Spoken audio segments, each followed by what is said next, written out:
Alright, so hello everyone. So today I'm gonna present you a little bit of a project, not a big deal. And if you ever looked at a complex website and wonder how design managed to place everything just in the right spot, and well, the concept behind it, like CSS positioning, can sound really technical, intimidating, but today, I want to share you a project that I built that takes these abstract rules and turns them into a simple, interactive story. So basically turns all this headache. Sorry, let me just get to the beginning where. So this is where the CSS starts.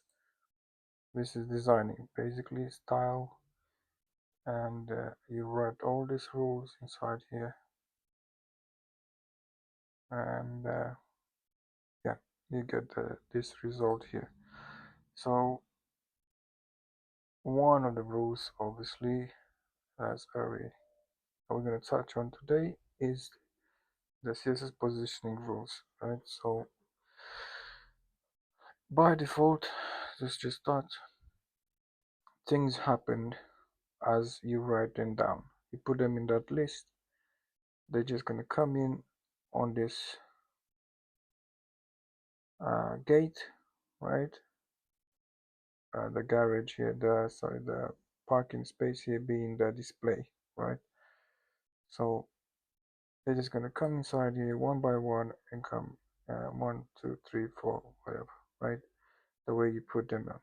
Maybe you write some of the rules wrong, whatever, because it's built to resist, and the browser is built to resist and predict that you kind of making mistakes and stuff like that. It's gonna pick up on whatever he understands and comprehends and render. It will display, put it on display. You will see probably broken code or stuff like that, but it will keep the succession. It will go all the way. It wouldn't be like, oh, I'm not showing you anything, right? It used to be like that, but not anymore, right? So the point is that then you can't do anything to that, right? It's like this title here, right? I can't do anything to this title right now, and it's just static. It's just staying there, right? So if I want to do anything to it, I have to apply some rules. I want to tell them, like, I want this title, for example, to do something. So what do you want to tell them? For example, you can tell them to nudge a little bit, right? So that will be the next rule, which will be the relative position, right? So you basically give him, let me just show you, right? A position here, you give him the value of relative. So here you can see the position is sticky, right? So instead of sticky, you say uh, relative, okay, position, and you choose relative, and what it does, it just nudges a little bit. So imagine uh, like impatient client driver waiting in a queue to get in the parking lot. Obviously, is for some reason is late or something like that. So what's happening is that it kind of nudge a little bit and looks at the front, right, to see what's going on. And that right there obviously allows him to see what's going on, but it doesn't mean that uh, there's an empty space right now and the car behind him can pop in, right? So it it gives you that, you have, this is what relative means basically. It just gives you this opportunity to move a little bit here and there, but yeah, without losing that space, right? So when the stream comes in, you got effects like this, pretty much like you see these buttons here that I provided for you, where the elements have a little bit of a nudge, uh, bigger, smaller, depends on how you want, and the layout doesn't break out. So the element behind it, which is this button here, doesn't try to take its place, right? Because even if it nudges up a little bit, moves from that static position, that place in there in the row, right, in line, it's still occupied by him, by it, right, by this element. So that for you is a relative position. That's what it does. So the next position will be the absolute one. So the absolute position is like a VIP, like a nice OnlyFans lady, you know, that comes up with some money and stuff like that and pretends that, she doesn't really want to stay in the queue because she's got money like that. All that nonsense. She's independent. So comes in and pays the man here £100, whatever, because she's not really bothered, right? So man lets her in. Obviously, he just got that pay for a day in 5 minutes. So in this situation, obviously, since she paid her way in, she can choose whatever, right, position. She doesn't have to follow the rules anymore because clearly she's got priorities, right?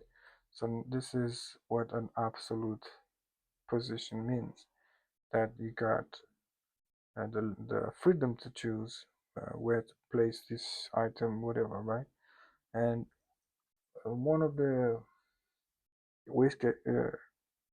use cases that this rule is applied is, for example, when you want to place like a close button on top of all the other rules and all the other code on an element. So for example, you got like a login button, you're trying to close it up, and you got this button that stays on top of all the others and appears, and obviously you can use it and it doesn't have to wait in a line or rules, so that after everything is rendered, finally the X button comes. So that will allow you to do that, obviously, and you can see that one good example is that once you exit that queue, right, the other elements come in place, right, and takes the place that you used. So the layout doesn't break.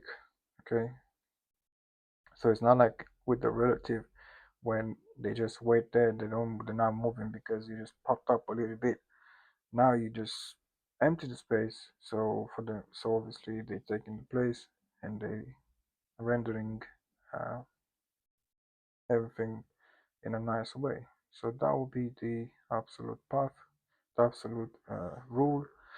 And the next one is the sticky one, which means simple terms of follow me, but I will show you exactly what it means in here. So if you see, obviously this is one of the examples.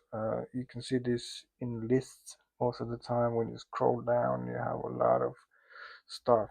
So if you have a look here, you see the sticky nav title that changes with the moment you enter this list, right? So this is like a header, if you want, that follows you through the list. It depending on how many items you have in that list, and then when you move on to the next one, it changes, right? So that's all that it does. It's a particular sticker for that particular list, and for you to understand that you're still in that list, you're not in a different list. Sometimes the lists are very long, so that's why this makes a lot of sense.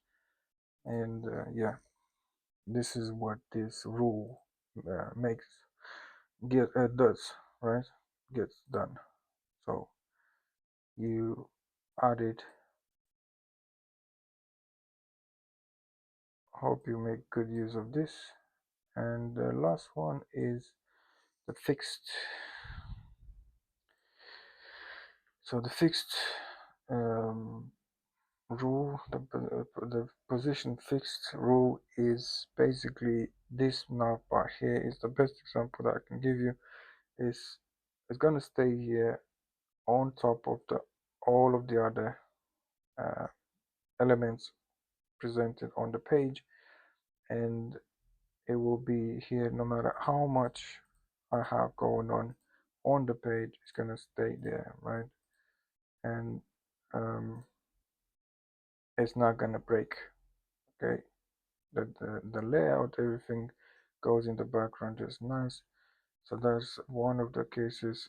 It could be another situation, could be like a chatbot where you, if you guys probably seen already, you have like a small icon here where you click on and a window opens, and that just follows you with, follows around on whatever pages you navigate, and obviously on that website. So yeah, that will be another position fixed example. Yeah, so that's pretty much it. Let's just let this gentleman in as well. And okay, why you keep picking this? I don't know. Okay. Uh, it's, yeah, sorry, it just got a little bit shy here. There you go. Okay, so these are the rules that I present to you today. Thank you for listening. Hopefully you got things a little bit clearer in your mind now and make good use of them.